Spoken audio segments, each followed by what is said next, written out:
Hello and welcome. Thank you so much for being with us today. My name's Hank Settle, the Sonic Shaman, joined by my dear sister on the path, Cricket. Hi. Yeah. And today we're going to be talking all about congruent manifestation. And I'm just waiting a moment for my stream to start in the group, but it's having an issue apparently. So maybe we will just have to do that a different time. So anyway, That's okay. welcome. We're going to be talking about congruent manifestation, which is a inspiration I had back in 2008 after taking a workshop with Neil Donald Walsh called Happier Than God. And that book was all about what he called the mechanism of manifestation.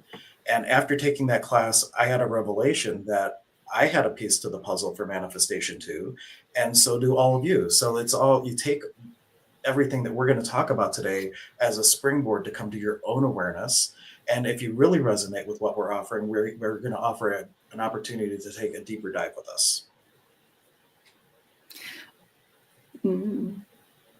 Manifestation is pretty close to my heart. I'm really happy to be working on this project with you, not only in the podcast today, but also doing our work in the series, the upcoming series starting at the end of January.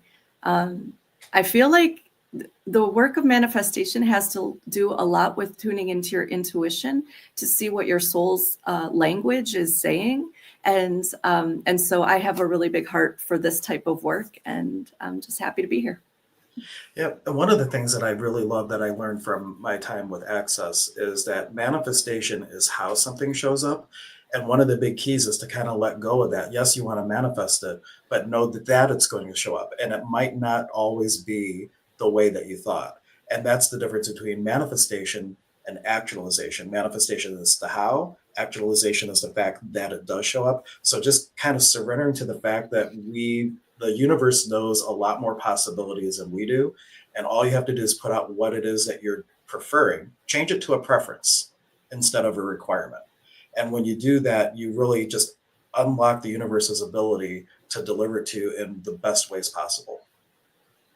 Wow, yeah, well, that's pretty major, isn't it? Working on surrender, surrender into perhaps the thing that manifests in a way that you're like, where did this come from? But the thing is that as you're able to surrender, whatever is coming to the surface, whatever the situation or the interaction ends up being, that's really there to show you that there are two different poles. There's two different polarities, and you need an example of each pole so that you can align in the middle. And so sometimes that act of surrendering, just because you have to move through the situation or move through the experience or the relationship, or it's actually a really profound teaching moment. Absolutely.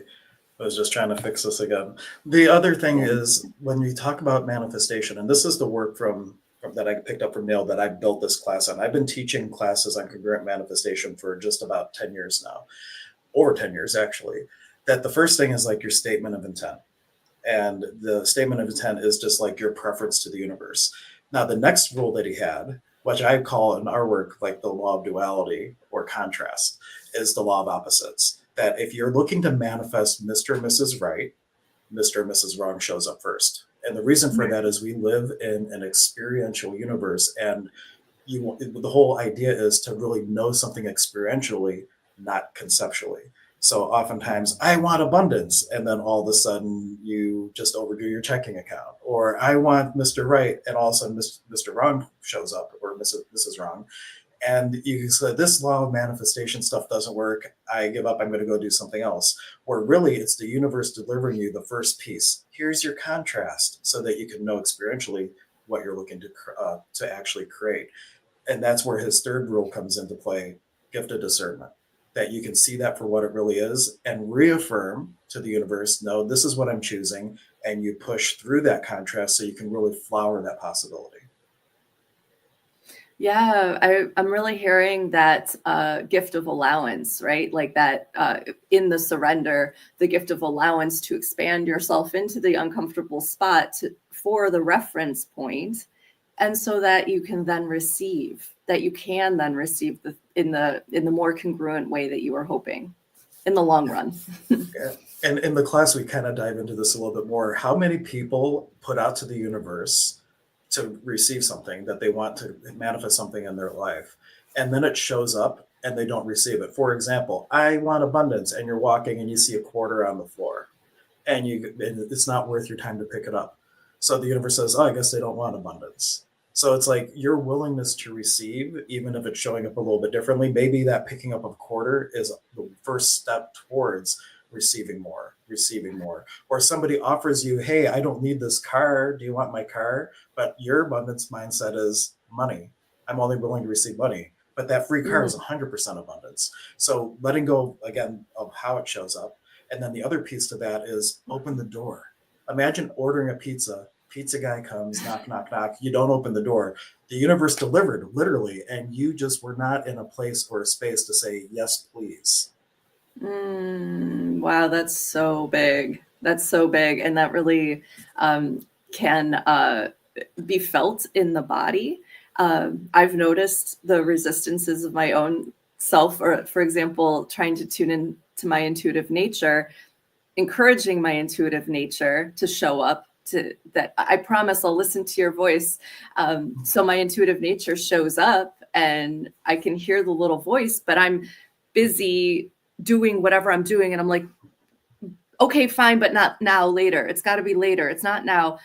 Or, like my body's tired. My intuition tells me go to bed. And I'm like, oh no, but I don't want to go to bed. I got stuff I got to do. The little things. It's very, very little things that we can start to recognize that will bring us into the larger things. But we can't get to the larger things until we start interacting with the smaller things. Yeah. I like to think of it like you have to learn to use what you're receiving before the universe gives you more. And if you think of it like one of those self-feeding pet food dispensers, right? Until you eat from the bowl with the food that's Oh, already wow. been delivered, it doesn't bring it back down. Or the gumball machine. If you don't actually take the gumball out, you can't get the next one. It's all about working with what you've already been received, and that's giving the universe thank you and then more. And that's where one of the great tools is like this and greater. Always add that to the end of your manifestation. Universe, I would like this or greater, and you're just unlocking the possibility for it to be a whole nother octave of what you were actually looking to create. And I like thinking of it like that because we're looking to manifest. The part of congruent manifestation that we're really talking about, especially in the course, is that the life path and the soul path are like two different axes. The vertical axis, the life path, is the actions you're taking this life to manifest and create what you're choosing to create. And you can create there without ever actually following the inspiration of the soul. You could go in and become a doctor because mom and dad told you to, but the soul wanted to be an artist, but your thought, word, and deed still manifested you being the doctor, right? The the vertical axis, that was the horizontal axis. The vertical axis is being aligned body, mind, and spirit. And so when you're able to do enough clearing work where you have that connection to feel those subtle things in the body, those cues, and you have that inspiration from the soul coming in and from upside, inside your divine spark, we would call it, then you are aligning that inspiration with your thought, word, and deed. That's when those two paths line up. And that's the congruency. That's when you are actually kind of shifting and all these synchronicities start happening and life just gets a little bit easier. And it's always like, I can't believe this just happened because everything seems so magical. That's when you're firing on all cylinders and those two paths have lined up. That is the magical potential for sure. And that is what some people call the flow state as well. It's because we started to say yes to the even if it's breadcrumbs, we said yes to the breadcrumbs and we found pleasure and joy in the breadcrumbs. And so then the universe can respond with like, oh, well, let's move on to muffins.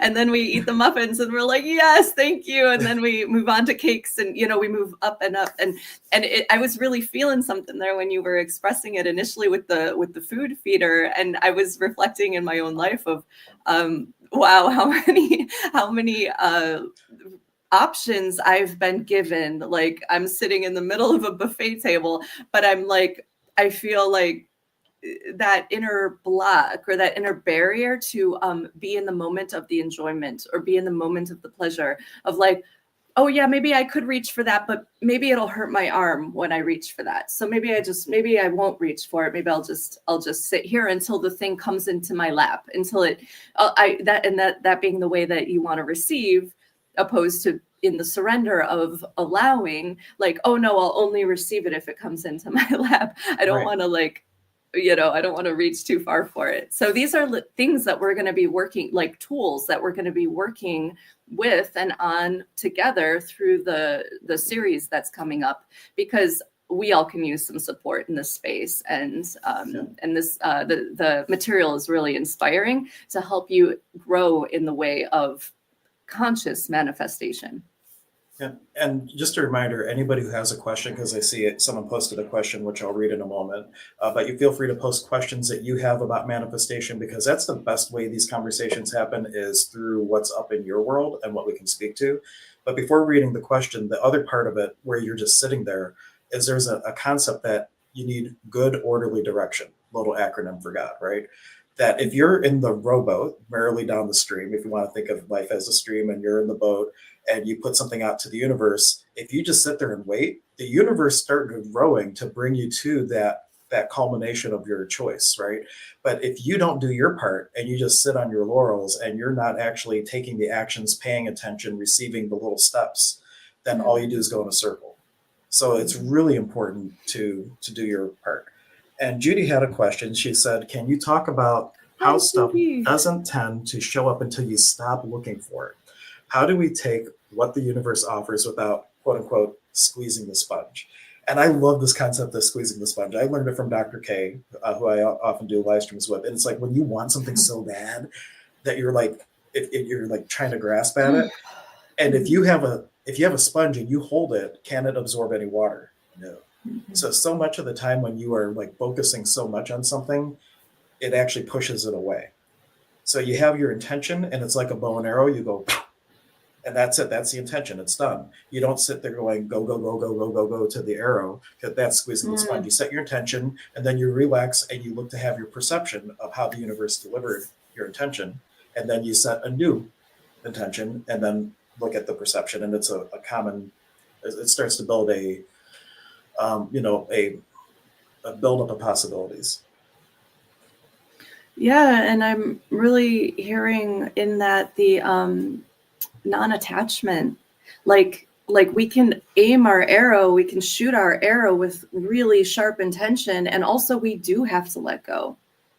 We just have to let go to the process. And I know we already touched on surrender, but that it's such a huge, sometimes insurmountable experience in our individual lives and processes, is to just like flip that switch. And again, that's why Hank and I are going to be holding space in this series, is because in community, sometimes flipping the switch it's definitely supported and can be a little bit easier.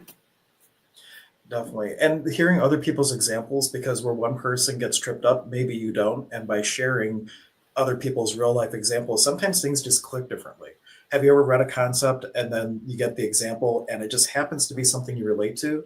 That's the beauty of sharing our stories with each other and our potentials and our inspirations, because I love that saying, we're walking each other home. Well, part of that process is being a character in other people's stories and contributing to them and receiving their contribution. We all have medicine for each other. So that's a big part of the workshop that we're putting on too, is just the community that is going to be behind it, supporting each other as they're really looking to actualize the highest possible soul path that you came to experience. And that's just following the breadcrumbs. I mean, because whatever you would achieve working in this container, that's just a breadcrumb trail into your next finding of even more of what you're looking for. Yeah. So it's just it's a place to start. Yeah, and I love Raven's comment. She's like, I love that, saying yes to the breadcrumbs, moving towards the muffins. Yes, yes, yes. More, more, more. Please, please, please. Thank you, thank you, thank you. This is the greatest gift. Oh, thank you, honey. Thank you for sharing that. But those breadcrumbs, that's like the next step. And I forgot the book. It was like there's like a dog and a horse and a moose in the forest, and they're like all lost or something like that. And the smallest creature says, I can't see the path. I can't see the way out. And the horse says to him, or the moose says, well, can you see your next step? Just take that. Mm.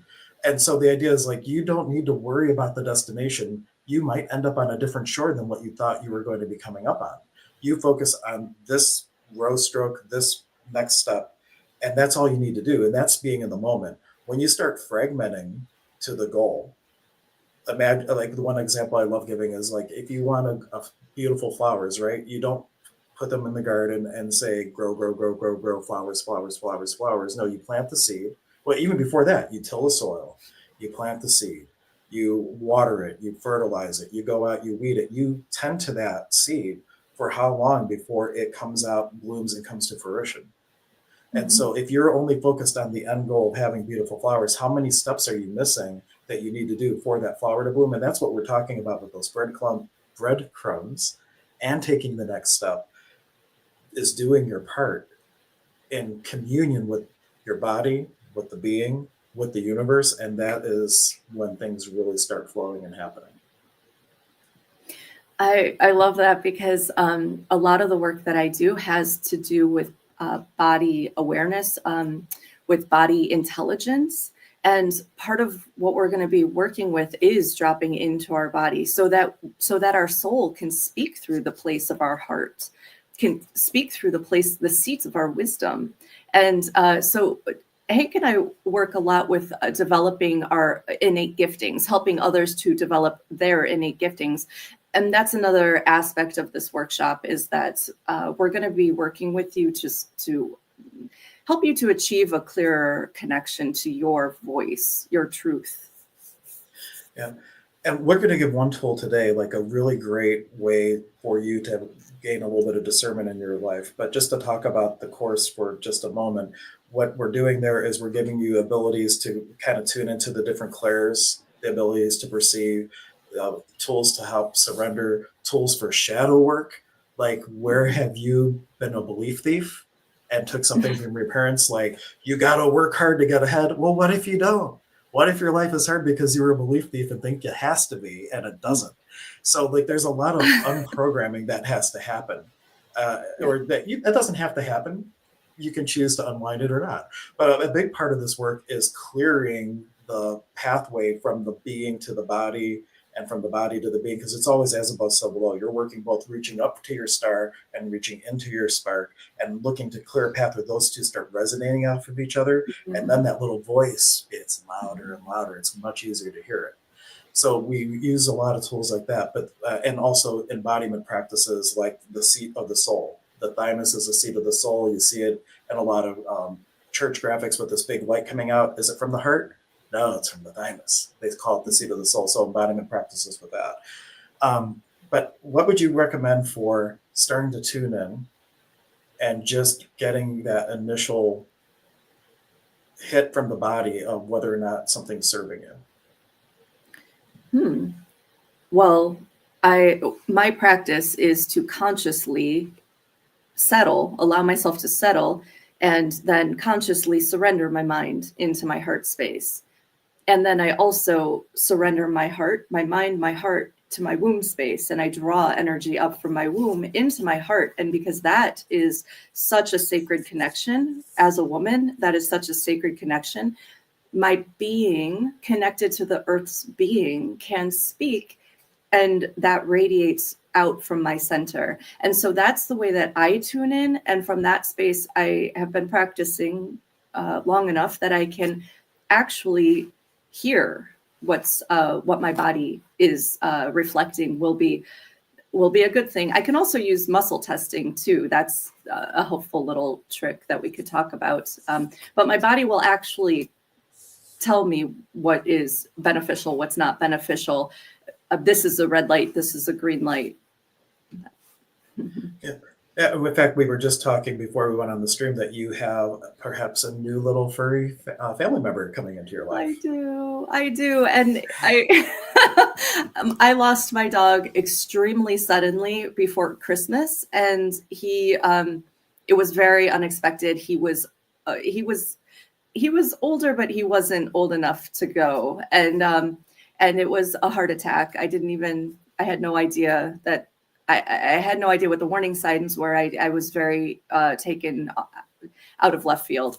And so this last month I've been really mourning him, and I was preparing to foster. I prepared a room in my house to begin fostering until I find my next buddy. Though my intuition took me to a dog rescue yesterday. Out of the blue, I was just working and I looked at the website. I saw a female dog that I was very interested in. I went to meet her. She was so sweet. All of the volunteers and all of the staff were like, this is the sweetest dog ever. She is so good. She's good with kids. She's good with cats, all the things that I'm looking for. Though my intuition was like, you should relook at the list. I looked at the list again. This little boy dog stood out to me. He's also a little older. This female I went to look at was an adult dog. This other dog, he's a little older. I went to meet him. At first, it was like, I'm not sure about this. Though overnight, I came home overnight, processed a lot, like tuned into my intuitive nature. And she was saying that he's going to be what I need him to be. That the female, I looked at 2 female dogs, and my intuition was telling me that they're just not going to be the dynamic I'm looking for. That this little munchkin is going to be more of the energy, more of the personality that I'm actually looking for. And I think that's really interesting, because he's not who I went there for, and he's not.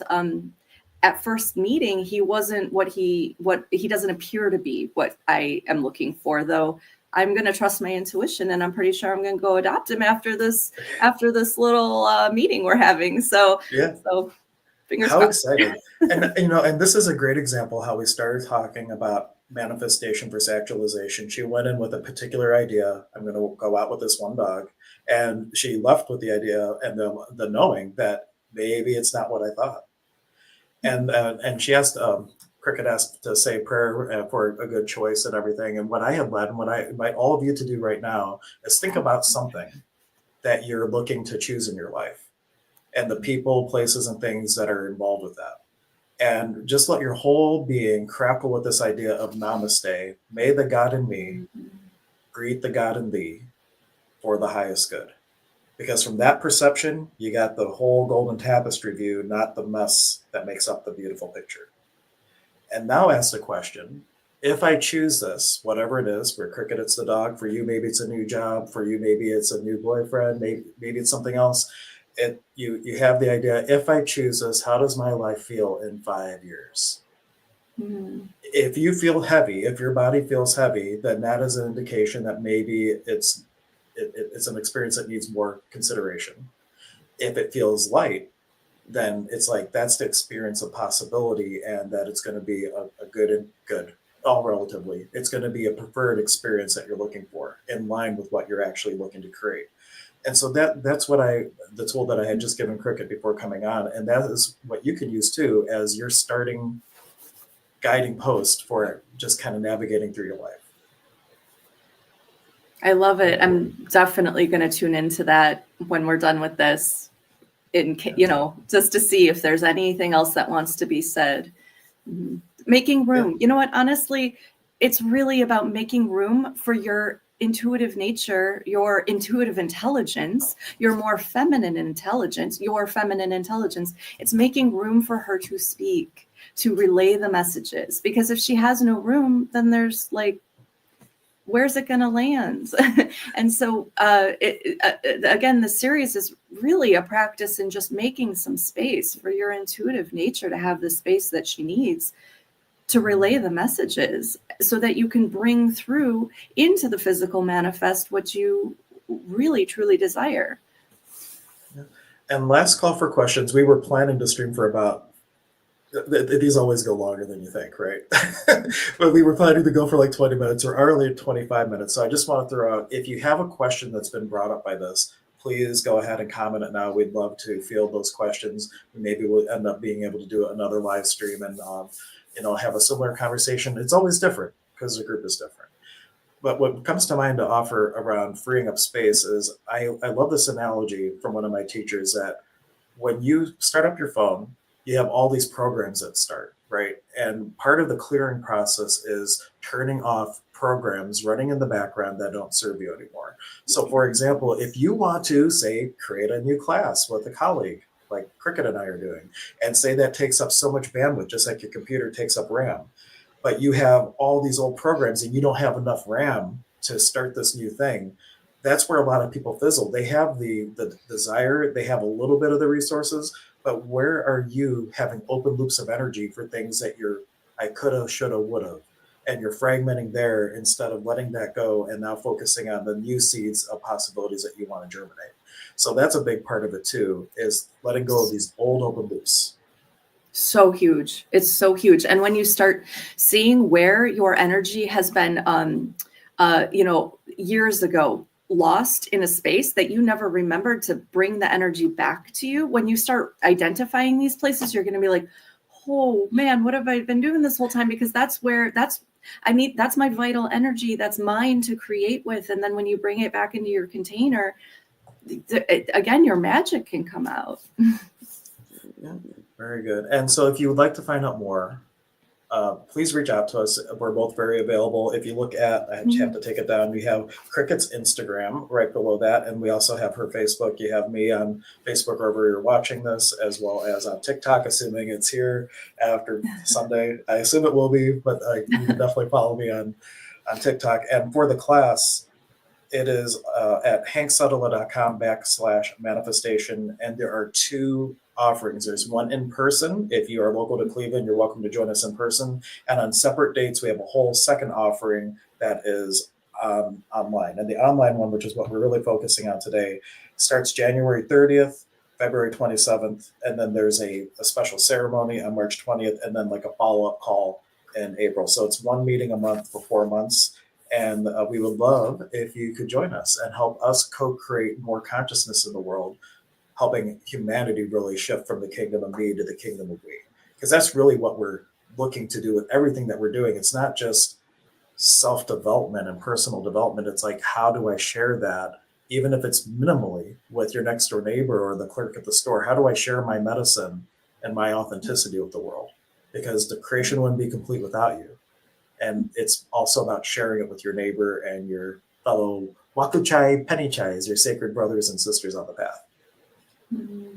Yeah. Any closing thoughts, comments from you? That what you were just talking about is truly the elixir, like the balm. It's the healing balm that the world needs, that we need as individuals, that we need for our family, that the world needs, is us to say yes to becoming in alignment with our innate truth and our innate gifting. Absolutely.